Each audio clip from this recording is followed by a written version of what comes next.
Mr. Speaker, he pretends you can put out forest fires with taxes. Clearly that has not worked.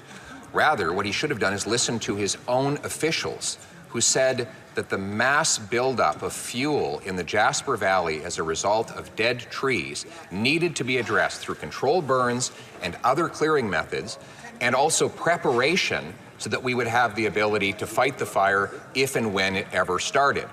All of this is documented in email correspondence and now testimony at a parliamentary committee. Instead of taxing Canadians into poverty, why didn't he fight forest fires? Hear, hear.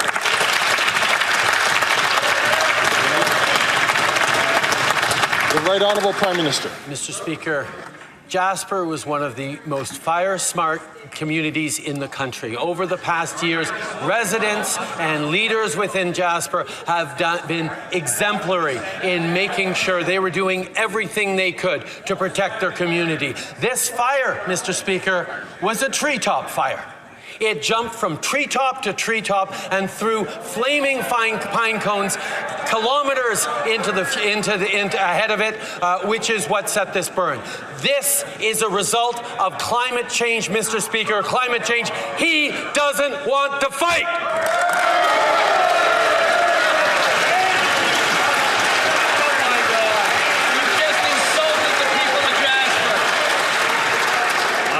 The Honourable Leader of the Opposition. Mr. Speaker, that kind of erratic screaming and hollering is not going to tackle the problem of forest fires, screaming about flying pine cones, etc. It's true, the people of Jasper were fire smart.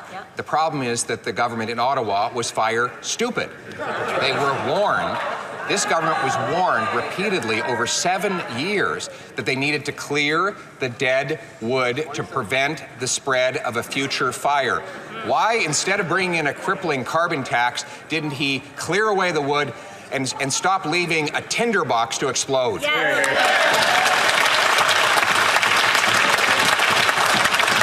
Right Honourable Prime Minister. Mr. Speaker, one of the jewels of Canada's natural beauty burned because of climate change. And his focus is trying to blame Ottawa for that. That, Mr. Speaker, is completely irresponsible and shameful.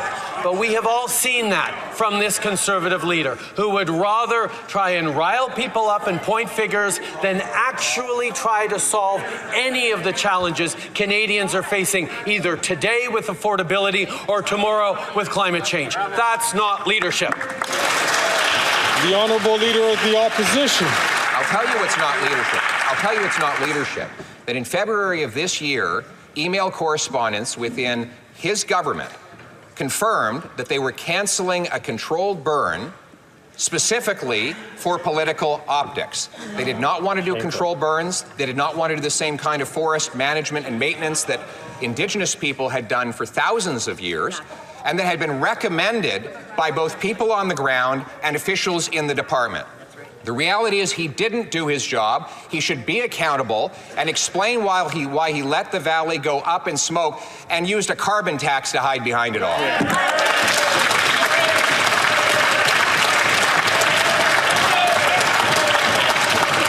The Right Honourable Prime Minister.